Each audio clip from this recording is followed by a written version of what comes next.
Jaya Radha Madhava Jaya Kunja Bihari.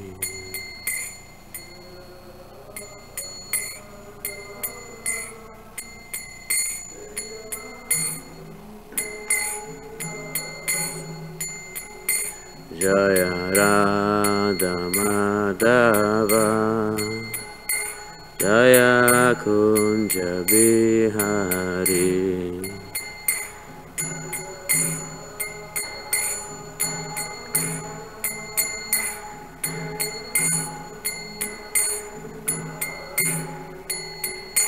Jaya Radha Madhava Jaya Kunja Bihari.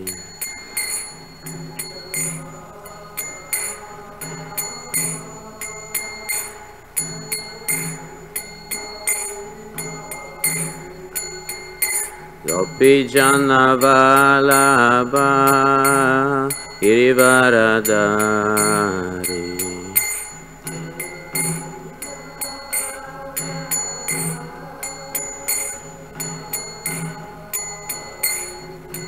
Gopi Jana Vallabha Girivaradari.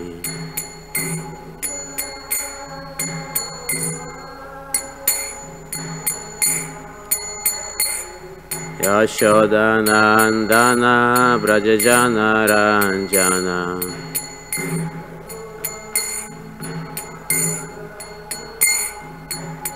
Yashoda Nandana Brajajana Ranjana.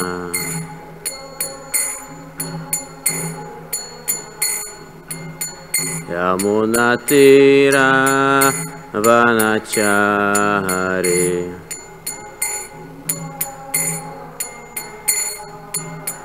Yamuna Tira Vanachari.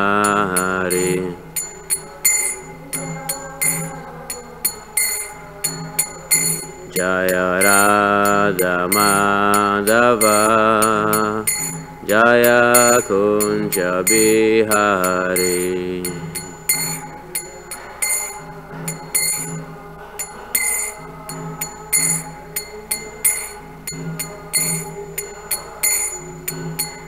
Jaya Radha Madhava Jaya Kunja Bihari.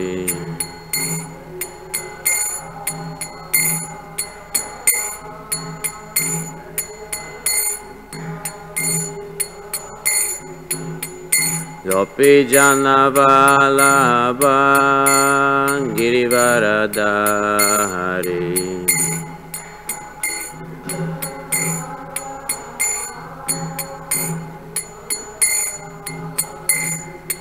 Gopi Jana Vallabha Girivaradari.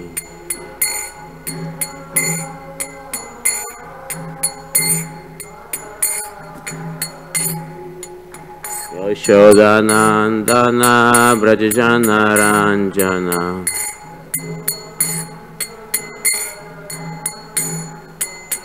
Yashoda Nandana Brajajana Ranjana.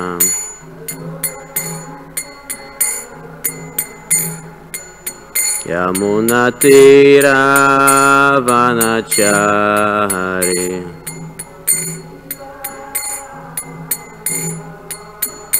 Jaya Radha Madhava Jaya Kunja Bihari.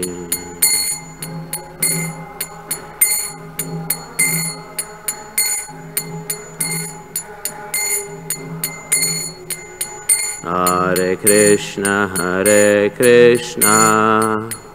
Krishna Krishna Hare Hare Hare Rama Rama Rama Hare Hare.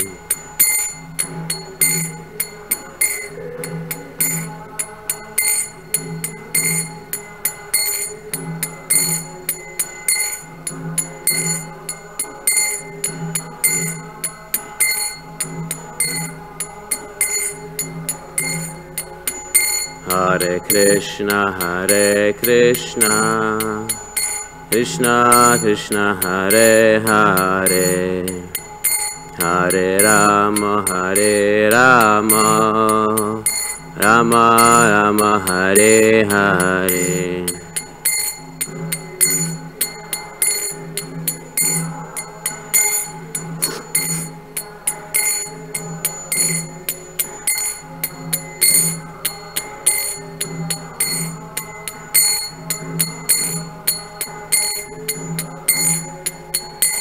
Hare Krishna, Krishna Krishna, Hare Hare, Hare Rama, Rama Rama, Hare Hare.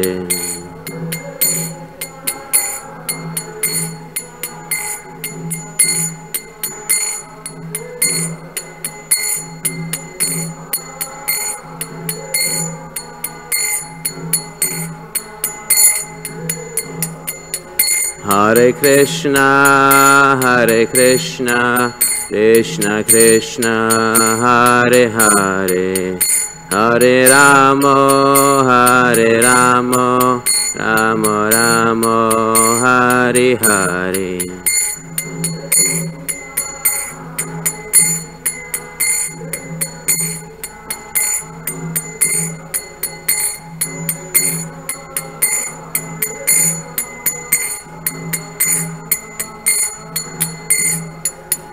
Jaya Kishore Kishore, Jaya Kishore Kishore, Jaya Kishore Kishore, Jaya Kishore Kishore.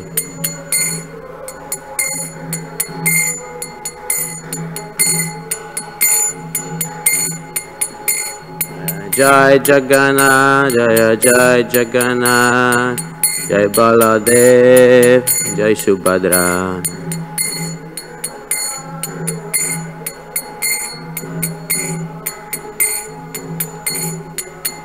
Nitai Gaura Haribo, Haribo, Haribo, Nitai Gaura Haribo.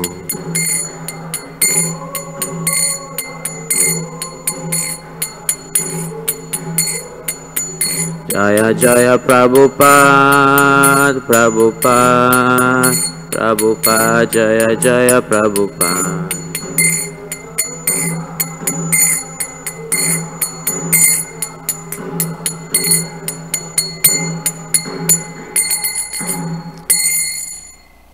Jaya Vishnu Padaya Paramhamsa Parivragacharya Asutara Sadashri Srimad His Divine Grace A.C. Bhaktivinoda Swami Prabhupada Ki Jai. Jaya Vishnu Padaya Paramhamsa Parivragacharya Asutara Sadashri Srimad His Divine Grace Bhaktisiddhanta Saraswati Goswami Prabhupada Ki Jai. Ananda Kodi Vaishnava Vrinda Ki Jai. Srimad Bhagavatam Grantaraj Ki Jai. All glories to the assemble of devotees. All glories to the assemble of devotees. All glories to the assemble of devotees. All glories to Shri Guru and Gauranga.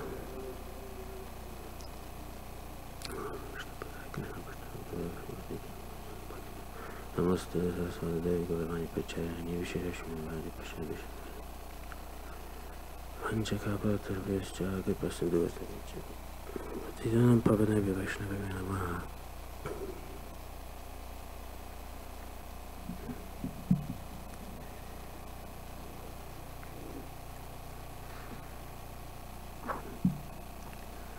Om Namo Bhagavate Vasudevaya. Om Namo Bhagavate Vasudevaya. Om Namo Bhagavate Vasudevaya.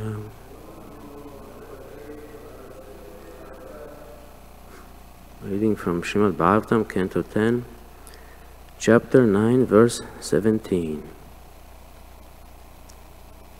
Evam svageha damani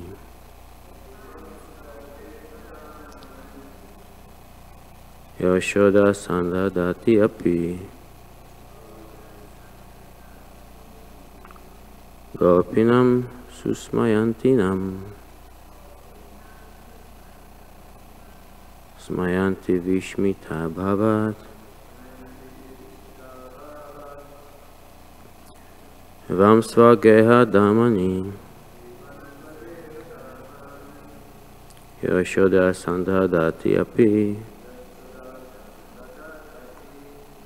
Gopinam Shushmayantinam. Smayanti Vishmita Bhavat. Evam Svageha Damani. Yashoda Sandhadati Api. Gopinam Shushmayantinam. Smayanti Vishvita Bhavat.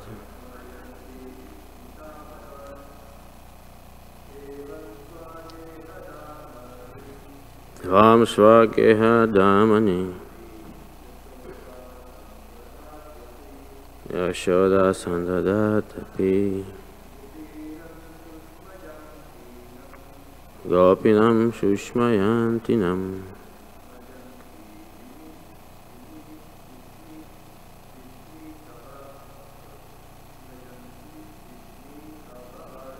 Vayanti Vishitam Bhavat. Evam Svageha Damani.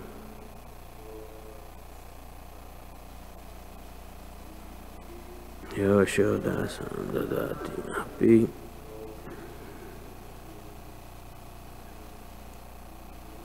Gopinam Shushmayantinam. Smayanti Vishvata Bhavat. Evam Svageha Damani. Yashoda Sandhadati Api. Gopinam Shushmayantinam.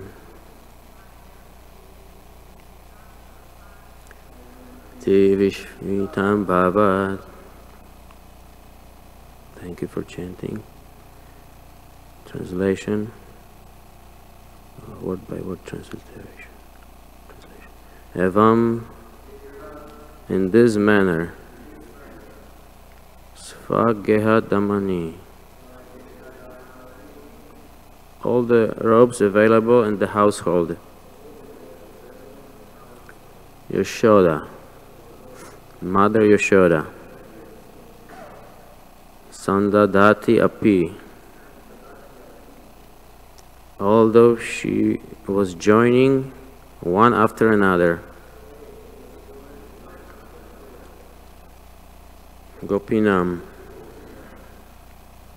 when all the other elderly Gopi friends of Mother Yashoda,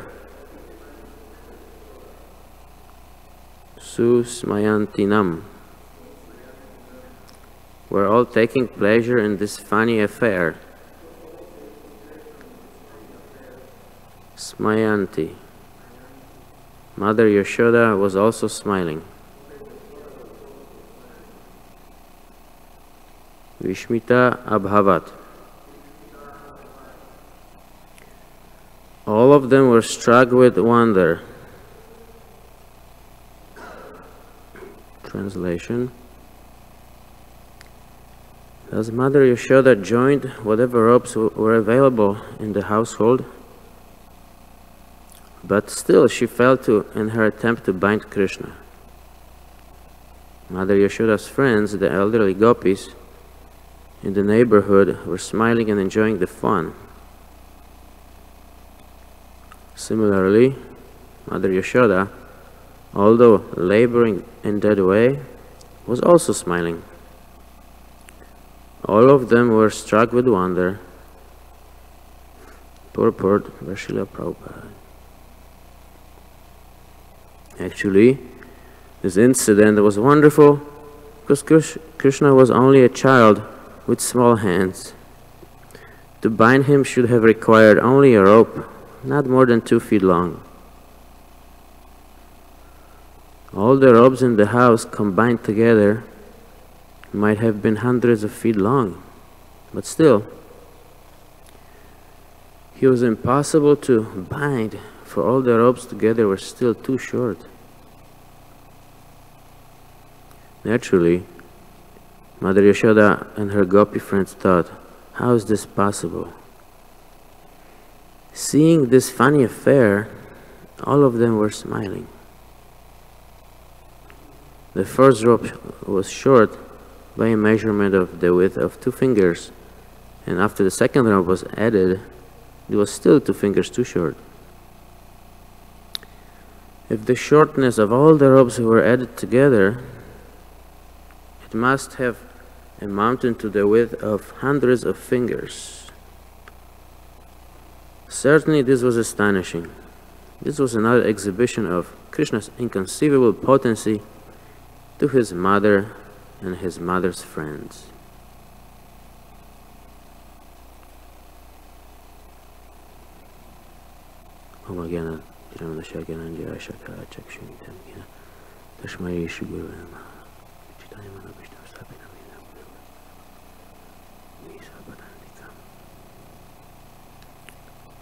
Thank you for coming and letting me speak again. We just read a very nice verse. They're all nice. I was particularly intrigued by this verse, by the statement that Mother Yashoda was laboring very hard to bind Krishna, and it seemed that she could do it, but by material estimation, calculation, and yet she couldn't. So she was not really getting frustrated or discouraged. She was smiling, and her other friends were smiling too, enjoying trying to help to bring more ropes, working as a team. So I thought it was very very interesting.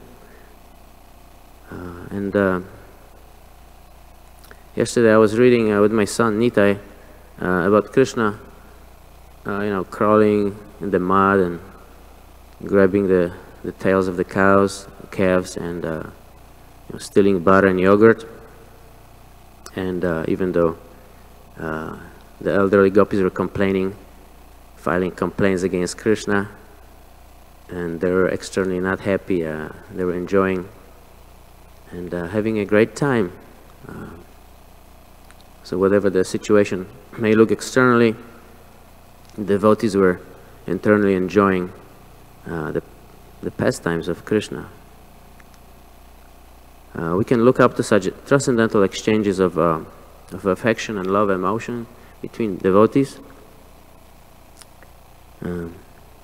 But I'd like to go in a different direction today. But too many times in our spiritual life, we're getting a little bit discouraged and frustrated instead of being jubilant, or if that's not possible, at least internally content and determined in our efforts to serve Krishna, to get purified. So we can look up to those transcendental exchanges of pure devotees that are described on the page of Srimad Bhagavatam, how they're externally going through some tribulation, but internally they're surrendered to Krishna and enjoying transcendentally. So we can look up to such exchanges. On the other side of the spectrum are devotees who are sometimes discouraged, frustrated, and I hear from many friends, not only friends who are Krishna conscious, some friends may be favorable, but they're really following a different spiritual path, maybe, but they're Christians maybe. They also have ups and downs, they get discouraged. But the devotee of Krishna should have the perseverance and faith in Krishna's blessing. And he should never get discouraged or sad. Even worse, get angry at others or angry at God that something is not going according to our plans. Another point I'd like to emphasize is that everything is happening by the divine, inconceivable mercy, energy of Krishna. and he's our best guide. He's like the perfect coordinator of events. So these 2 points, that devotees sometimes get frustrated and they're going through some tribulations, and they are maybe not appreciative enough of Krishna's mercy, that how Krishna is the, guiding everything and arranging all the events for their purification. It all goes back a little bit to the lecture I think I had a few weeks ago about the 6 components of surrender from the teachings of Lord Chaitanya. They're accepting things that are favorable to Krishna and giving up things that are not favorable. Accepting Krishna as our maintainer, the only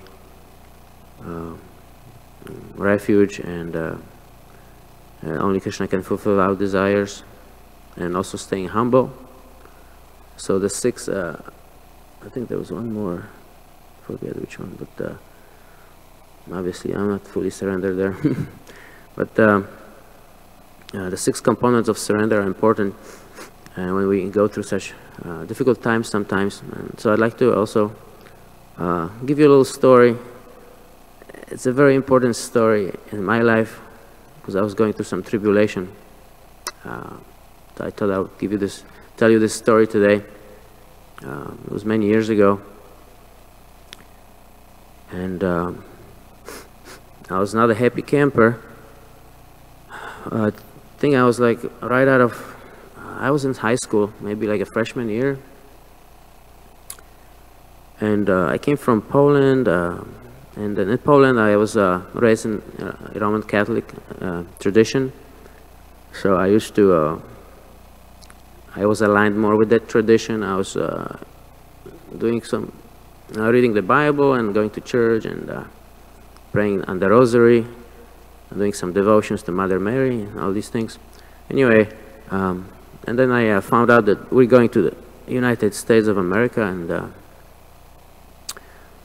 so my motivation was something like, oh, I'm going to learn English, and I'm going to, conquer everything and just open my own school of martial arts or something like that, something childish, I was like in my early teens.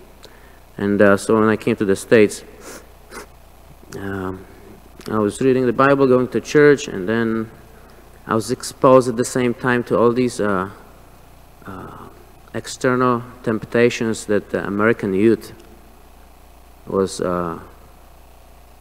following. There were not really many of my high school friends, Americans, Polish people who were more or less succumbing to the ways of the American society. They were not really opposing those trends. They were like, that's the way to be. So I was struggling because there was this contrast of different paradigm, the society had different goals. I didn't see many spiritual people except for my parents maybe, and people in church. So I was exposed to this influence of material energy, people going to parties, people chasing after women, eating meat, and of course, unfortunately, I was still, I didn't have a vegetarian diet at that point. So when I came from Poland, I was really, really surprised that this society is so not very spiritual and it's going in a different way.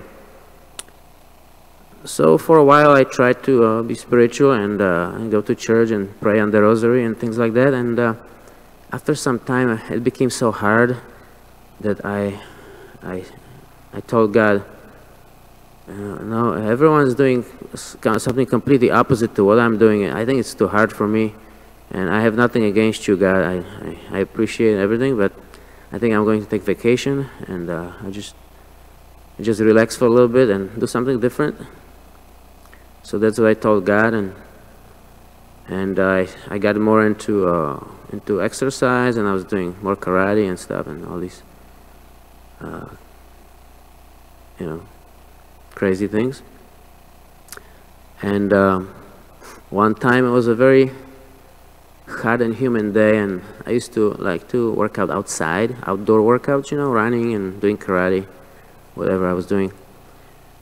So it was a very humid day, very hot, so I did my workout outside. Then I went to the swimming pool, and my nature is to challenge myself and sometimes very, you know, undertake some risky challenges, and just reckless is the word maybe to use. So instead of just taking a little break, I was trying to dive underwater and see how long I can hold my breath for. So, you know, and then I was very tired from my workout. So as I was diving, I just thought I could hold my breath a little bit longer, and I lost consciousness. And I woke up in the hospital. So that gave me something to think. I was completely removed from my environment, familiar environment at my home. I stayed in the hospital for 2 days, and I have heard from my dad that someone took me out of the water. I must have been underwater for like 2 to 4 minutes, and they were surprised I didn't have any brain damage or I didn't drown. There was no lifeguard on duty, and it gave me something to think. I was just completely out of my element, and I was in the hospital at the mercy of the doctors. They were asking me some weird questions and all this. And obviously I got out of the hospital, you know, a few $1,000s later. I was out of the hospital for, you know, at home. But when I was in the hospital, I was by myself with all these, you know, IV or something here and in the bed, and I was thinking. And I was not angry at God, or I was just completely, my ego was broken, and I thought, just, you know, I'm not a good yogi or anything, because I knew about yoga, but I didn't practice much yoga. But I thought, I guess I'm not a good yogi. I couldn't hold my breath for too long, and I thought that maybe God gave me like some final warning, and I should become more spiritual.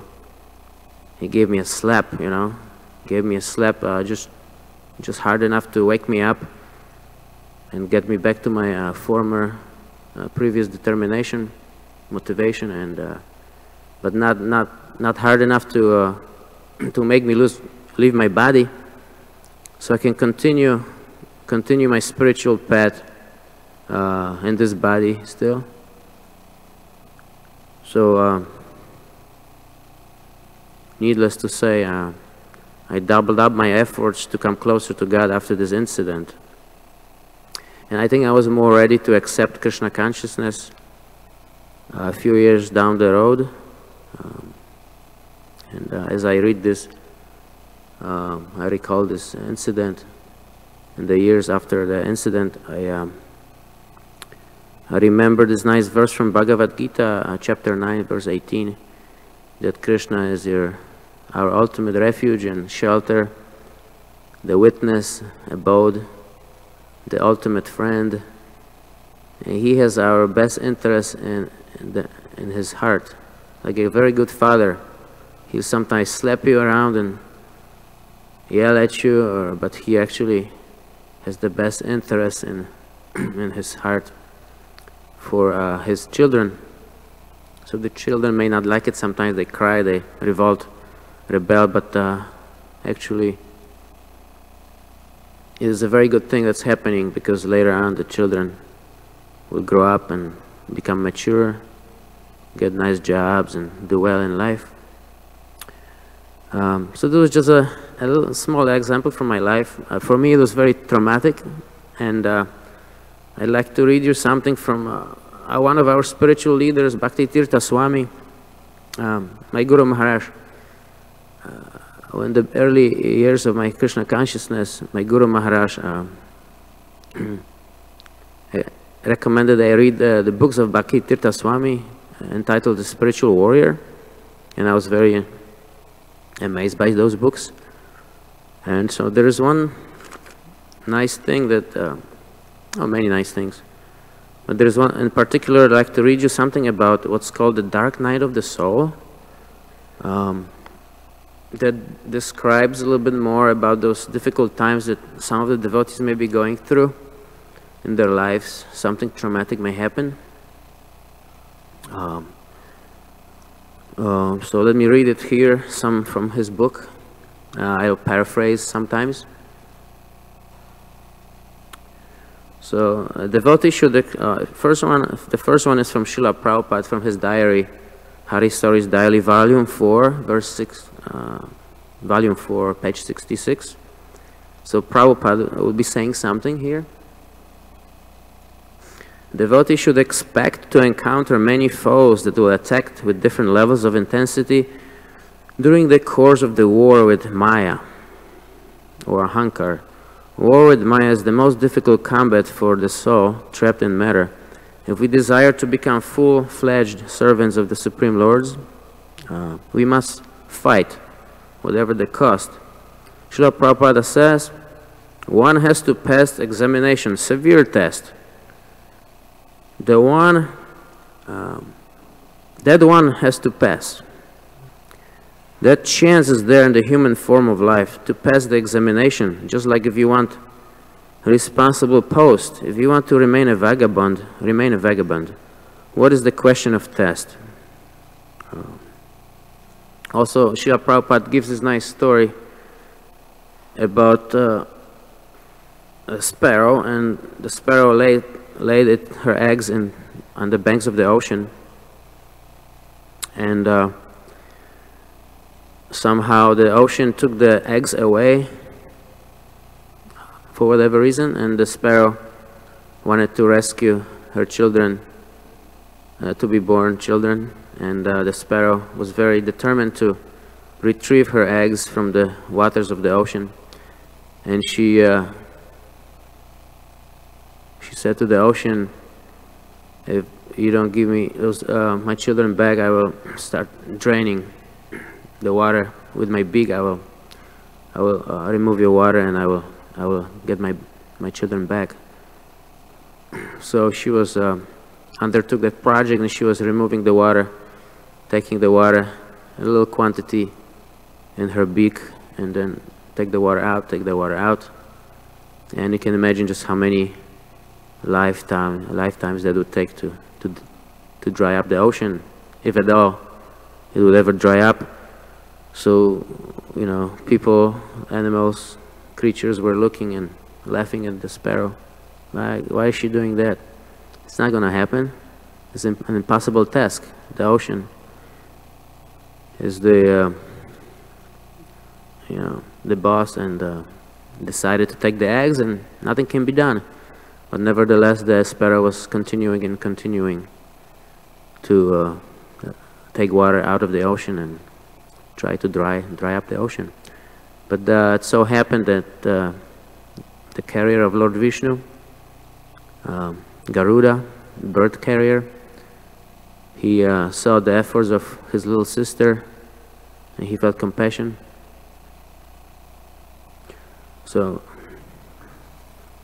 the Garuda wanted to help out the sparrow and remove the eggs from the ocean. So he threatened the ocean, listen, if you don't give those eggs back to my sister, I will take up her project myself. And we all know the end of the story. The ocean became afraid, and returned the eggs to the sparrow. So it shows that the mercy of the devotee is the most important element here in our efforts, and doesn't matter how hard sometimes our life in Krishna consciousness may be. We're going through some tribulations. We should always associate with devotees and count on the mercy of pure devotees who are just very nearby. We can reach out to them very nearby. So this is the example Srila Prabhupada gives from the scriptures, but there's a nice description of the dark night of the soul in Spiritual Warrior 3, Solace for the Hard and Difficult Times, the subtitle of the book. So Bhaktitirtha Swami writes, above all in our growth process, we must be prepared for what is called the dark night of the soul. This can be a very challenging period. This is a time of danger and opportunity. The danger is that we may succumb to defeat and despair. And the opportunity is that we are receiving an unprecedented chance to put many old destructive patterns behind us. The dark night of the soul offers us the possibility of attaining genuine self-realization, liberation from the painful cycle of birth and death. Yet, with all that it offers, it is truly a dark night, often accompanied by a devastating feeling of loss or an acute sense of loneliness. We are likely to feel totally misunderstood, unappreciated and unloved. We may experience separation from everyone and everything we have held dear. Quite simply, this is because to fully gain ourselves, we must first love ourselves. We may question whether God Himself has completely forgotten us during this period.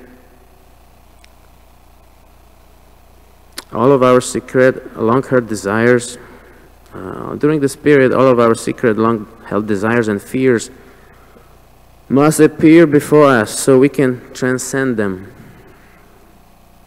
Seasoned spiritual warriors meet this challenge with a smile and remain happy. First of all, we are secure in the knowledge that the Supreme will not give us more than we can handle. And second, if the situation is becoming truly unbearable, we can persevere in the certainty that a positive change is just around the corner. This beautiful aspect of the dark night of the soul is that as we penetrate all the layers of selfishness and suffering and begin to release our old negative patterns, we finally become the vibrant person that we really are. What follows the dark night of the soul is a high level of attainment, accompanied by an abiding experience of profound joy. To reach that level, though, we must remove the countless layers of dirt encasing our hearts and consciously choose to ally ourselves with the forces of goodness and transcendence. So I think this is very a detailed description and a very powerful description of what could be happening during those difficult moments of our devotional service sometimes. In conclusion, I'd like to say that devotees should face challenges with a smile on their face and at least inner contentment that Krishna is picking the best possible way for us to grow. Again, I like to reiterate again the 6 components of surrender that I mentioned a few weeks ago, which is, not sure if I remember all of them, that accept favorable things and discard unfavorable things, and accept Krishna as our provider, maintainer, the only person who can fulfill our desires, and to remain humble. I think I'm missing one more, but I don't know which one. Which one? Protector. Yes, thank you, Prabhu. So, keeping these 6 components of surrender in our hearts as we're going through some tribulations and reaching out to other devotees for help, it will help assist us in getting through those sticking points in our devotional service. Once again, that's in the teachings of Lord Chaitanya, chapter, I forgot what chapter, but, and Krishna says in chapter 18 of Bhagavad Gita, verse 78, that he tells Arjuna, or whoever's dead, Dhananjaya. Exactly who this, not Dhritarashtra, but Sanjaya. Sanjaya is telling, saying what Krishna, about Krishna, that whenever there's Krishna and Arjuna, Krishna is the supreme mystic, and Arjuna, very surrendered to Krishna, supreme archer. There is always morality and success and victory. So we can remember that verse too as we're going through our difficult times. And on the side of those devotees who are doing well and not going through any tribulations, it is our duty to observe and keep our eyes and ears open and hearts open for help, to reach out. Even if someone's not asking for help, they may be shy or they may have some ego. Like myself, I don't like to reach out for help. Some people don't want to reach out. So we have to observe and approach them the right way so they accept our help and are able to get through those sticking points in their difficult times. So this is our duty to help our God brothers and sisters in those difficult times. Like I remember this, whoever pulled me out of that swimming pool, he may not be a devotee, or maybe he was a Christian, maybe he was not, but it was his duty to at least pull me out. And there was no lifeguard on duty. They pulled me out, so at least I'm not drowning more. And they called the ambulance, 911. So at that basic level, he helped me. And from there on, the doctors took over, and then I had time to think about life. So sometimes devotees may not need the help that we think they need, but they may need some help in different aspects of their life. And by that gesture that we show them, they will be able to accept more help, maybe from someone else at a deeper level. But it's very important to reach out to them and try to help them in different ways, not only spiritual way, but maybe in different aspects of their lives that they're struggling with, which causes them to suffer emotionally, spiritually.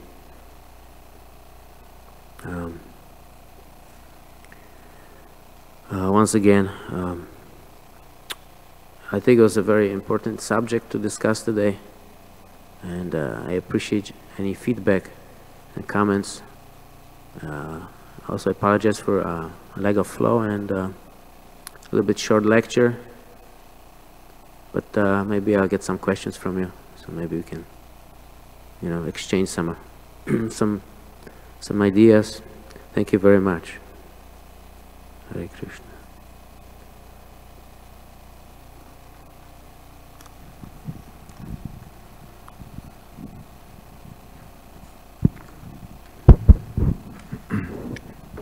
Hare Krishna, Prabhu. Hare Krishna, Prabhu. Thank you for your class. You made a lot of nice, wonderful points. Some of my favorite points and the most important points in my Krishna consciousness. I feel like everyone's Krishna consciousness. First, I'll appreciate your last point mainly. Then I'll come back to that later of how we should reach out to help and not just spiritually. Try to reach out and also be humble enough to accept help when somebody reaches out to us, because that's sometimes it's embarrassing when you need help in different aspects of your life. I'll probably come back to that, but you mentioned one of my favorite stories when I came in about the sparrow and its eggs, and I really love that story because there's many reasons why, and I'll tell you, and then maybe could expand on some of these points.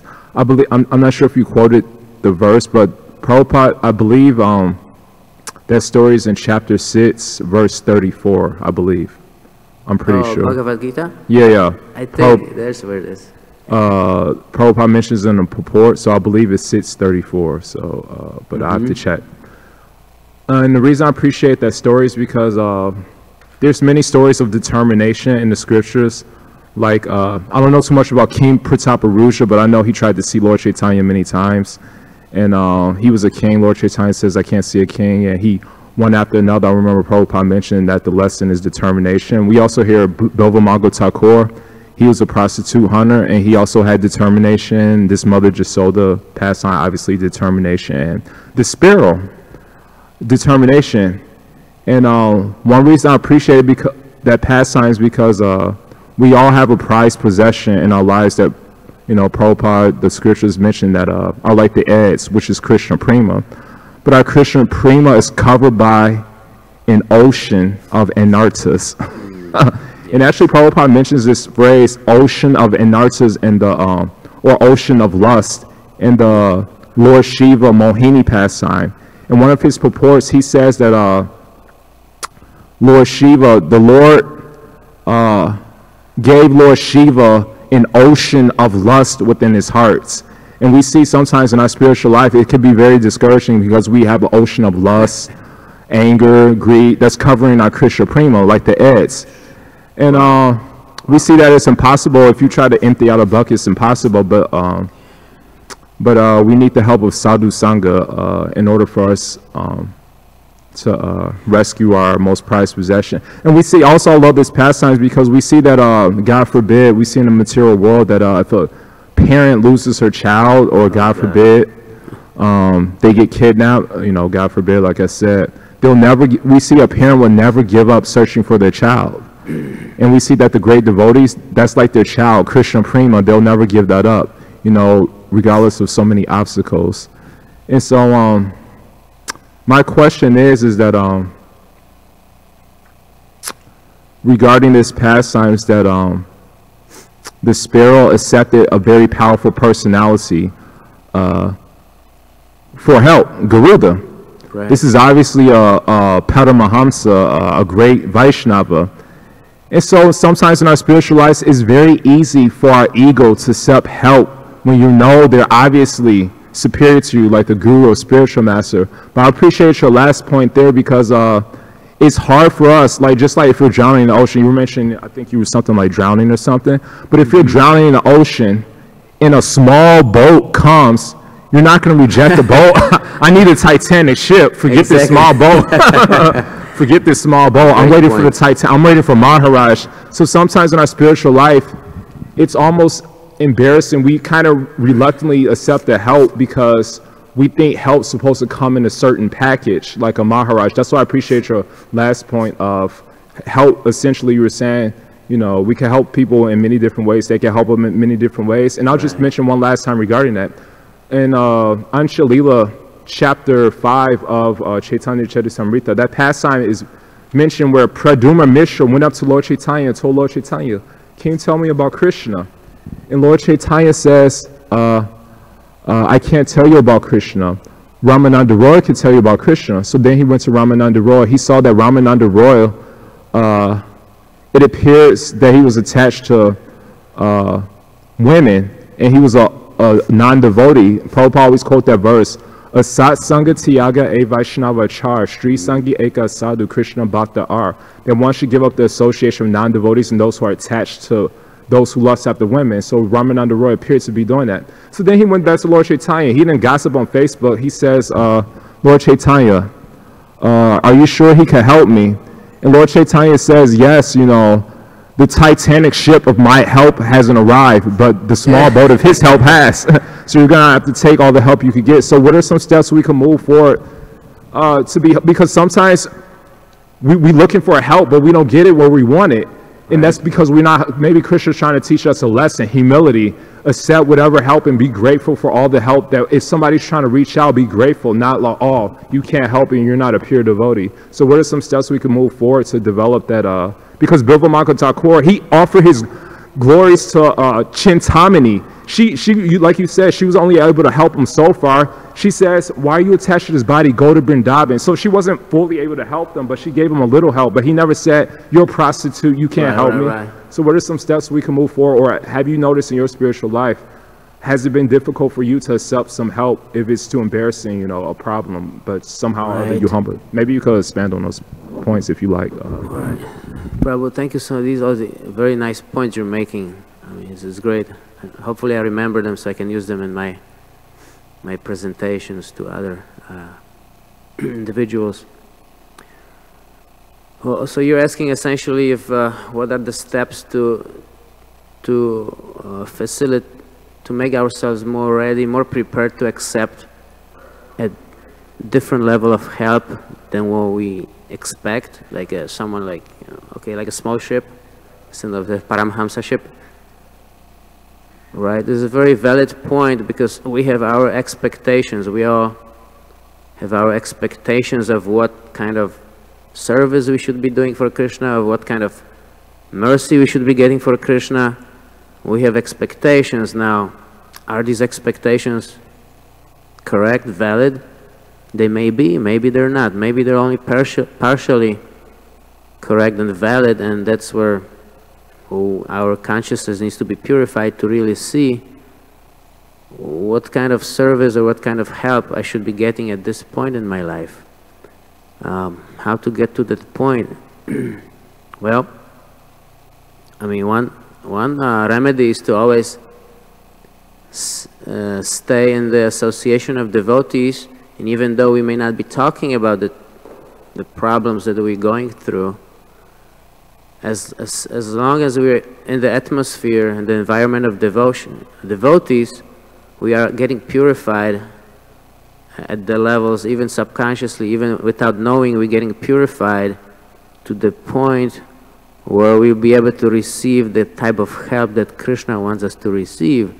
So we may not even externally or, openly say, "Oh, Prabhu, I don't have a guru, I'm not initiated, I don't know what I'm doing, I want to, change my life like this, I want to do this, this, and this for Krishna, how do I go about this? Oh, I have this problem, I cannot give up eating meat or whatever, I want to become a devotee." So they may not be ready to ask any question like that, what to speak of, trying to aspire for guru, getting initiated. But what they may do, they may still be encouraged to stay in the congregation and receive prasadam and participate in the kirtan. So at those levels, without knowing, they'll be getting purified, and that purification just by being in that atmosphere will allow them to break some of the boundaries that the ego created, and they'll be able to openly say, "Prabhu, I need help. I need help in this. How do I, let's say, go about, getting married and still remain a devotee? How do I handle this?" It's one of the important decisions in my life was trying to adjust my,